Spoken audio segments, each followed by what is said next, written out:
Modeling and teaching.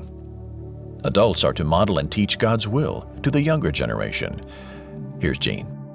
Now, what we're going to see, of course, is that Israel failed to apply this principle. And we see that in Judges chapter 2, verses 8 and following. It's an amazing statement of what happened after Joshua died. So we read, Joshua, son of Nun, the servant of the Lord, died at age of 110. He didn't quite make the same age as Moses, who was 120, but he was 110 years old. And they buried him in the territory of his inheritance in Timnath-Heres in the hill country of Ephraim, north of Mount Gesh. And by the way, that is, you're looking at the hill country of Ephraim there in the background.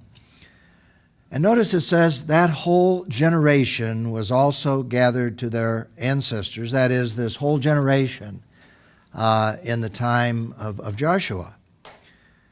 But here's the amazing thing. Look what happened. After them, another generation rose up who did not know the Lord or the works He's done for Israel. A whole generation passed, and another generation emerged that didn't know the Lord or the works that God had done for Israel. And what happened? The result, the Israelites did what was evil in the Lord's sight. They worshiped the Baals. They abandoned the Lord, the God of their fathers, who had brought them out of Egypt. They went after other gods from the surrounding peoples and bowed down to them. Isn't it interesting that that's one reason why God was so severe in His judgment on these people, because He knew what was going to happen to the children of Israel. They infuriated the Lord, for they abandoned Him and they worshiped the Baal and the Asherahs, which of course were other gods. Now, what happened here is the amazing thing. It only took one generation for degeneration to take place. Now think about that, especially in terms of our own society. And what happened is that they failed to carry out what God had recorded for them through Moses back in Deuteronomy, when God was preparing them through Moses to enter the promised land. Deuteronomy chapter 6, verses 6 through 9. These words that I'm giving you today, Moses said, this is Moses speaking, are to be in your heart. And by the way, let me just simply stop and underscore, he doesn't say in your head. He says in your heart. There's a difference. It's both and. But if it's not in your heart, things are going to happen that are negative. And so God says to the parents, repeat them to your children. That is the Word of God. Talk about them. When you sit in your house, when you walk along the road, when you lie down, when you get up, in other words, in the natural environment of life, don't just talk about them, bind them. As a sign on your hand, let them be a symbol on your forehead. If you go to Israel today, you'll even see some of the actual Jews who are Orthodox Jews wearing these phylacteries, where they actually have the Word of God bound on their foreheads. Not only should you bind them, you should write them. Write them on the doorposts of your house, on your gates. In other words, keep the Word of God foremost. Understand His will and teach your children. And what happened here was that there was an incredible violation of that on the part of the children of Israel. And so what is our challenge today? Think about our own culture. We must help our children to live in this world without becoming a part of the world. And boy, what a challenge that is. To do this, we must consistently both model and teach these values to our children. If we do not, the next generation of Christians will become even more like their non-Christian and secular counterparts. You see, in our own culture, we have a serious problem. And if you think about what has happened within a generation, within our own culture, as I look back to the 60s And many of us can remember the 60s.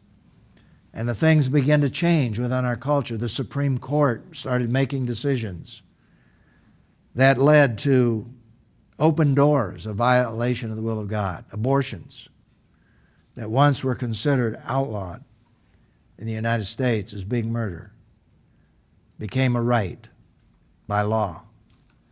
That was a tragedy when that decision was made. Abortion, pornography, the open door to pornography grew out of the Supreme Court in the 60s and 70s. Alternate lifestyles, condoning this as a natural lifestyle. The whole area of ethics. Now, there's always been corruption. There's been corruption in our government. There's been corruption in our business communities. But look at what has happened in terms of our economic situation and the way top executives have bled corporations and the culture and people. And we've had to deal with this. This is the essence of our economic upheaval and some of the corruption that exists. And we have a government that is trying to solve the problem when there's corruption within the government itself. And that's a tragedy. And a lot of that has taken place to a greater degree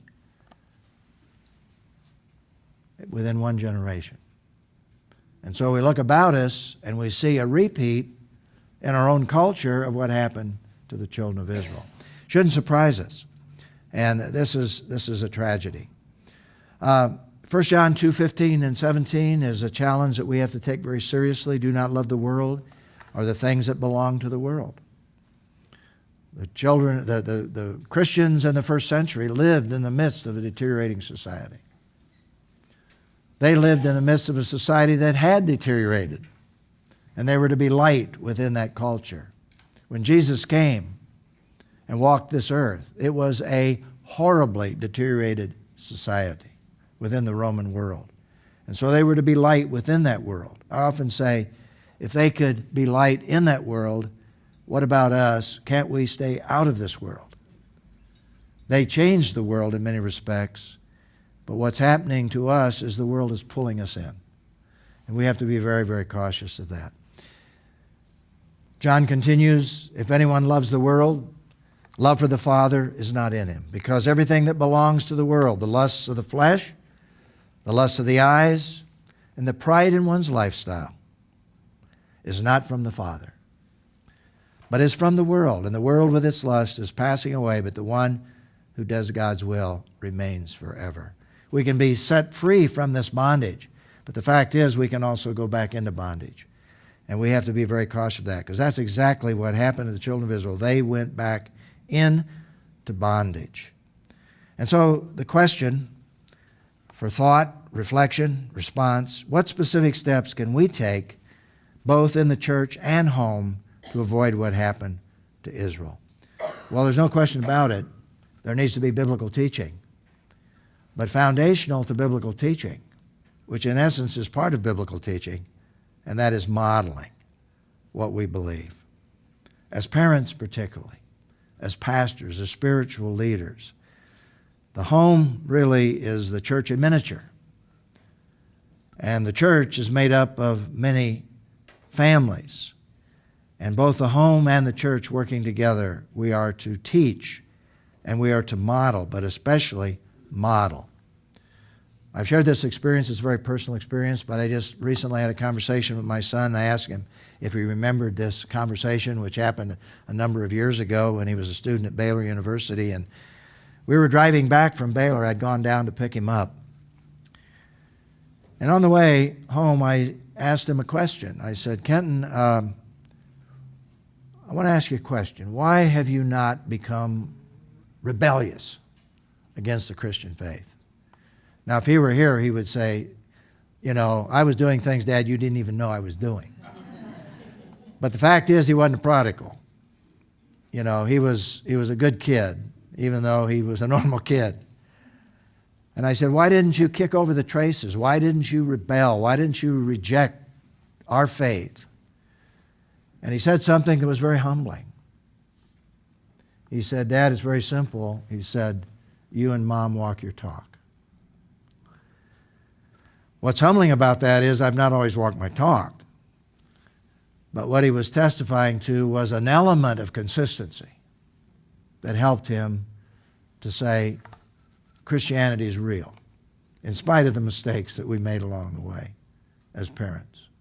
There's an element of consistency. He knew our hearts, at least, that we wanted to do the will of God, that we weren't deliberately teaching one thing and living something else. In essence, that's what he was saying. And I think that's what we have to be awfully careful of as parents, is that we don't say one thing and live something else, because our kids pick up on that real fast. And what happens is that our words then become very hollow. We don't become credible. And so that is, boy, is that something that makes parenting worthwhile. And just recently I was talking with Kent and I said, do you remember that conversation? He said, I remember it very, very well. And of course that was a real blessing and encouragement to me, but it was an encouragement to me to finish well, because my kids are looking to me to finish well. My grandkids are coming along, and they're looking to me and my wife and to their parents.